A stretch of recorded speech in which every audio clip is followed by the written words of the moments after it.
নওগাঁ থেকে আছেন সহকর্মী হারুন রশিদ চৌধুরী। হারুন, বেশি বেশি গোল্ড কিনে হাফ গ্রাম গোল্ড বার জিতে নিন প্রতিদিন।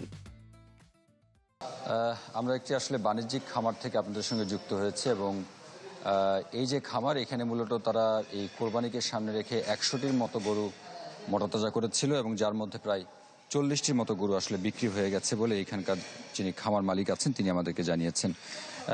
বলা চলে এখানে শাহিওয়াল, বাহামা সহ বেশ কিছু গরু লালন পালন হয়েছিল, যেগুলোর ওজন তারা যেটি বলছেন যে 7 থেকে 8 মণ পর্যন্ত হয়েছে, অর্থাৎ প্রায় 2 লাখ, 2.5 লাখ টাকা বা 3 লাখ টাকা পর্যন্ত আসলে বিক্রি হচ্ছে।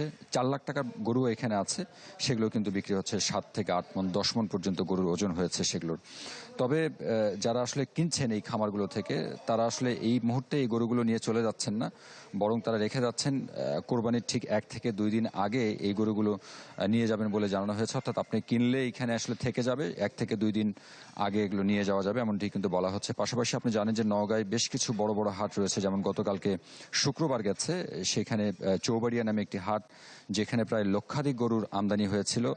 নওগাঁর যেই গরুগুলো আছে, অর্থাৎ খামারি যে প্রস্তুত করেছে, এখানকার স্থানীয় যারা প্রাণী সম্পদ অধিদপ্তর তারা বলছেন যে 8 লাখের মতো পশু আসলে প্রস্তুত করা হয়েছে। এই গরুগুলো আসলে কালকে হাটে তোলা হয়েছিল।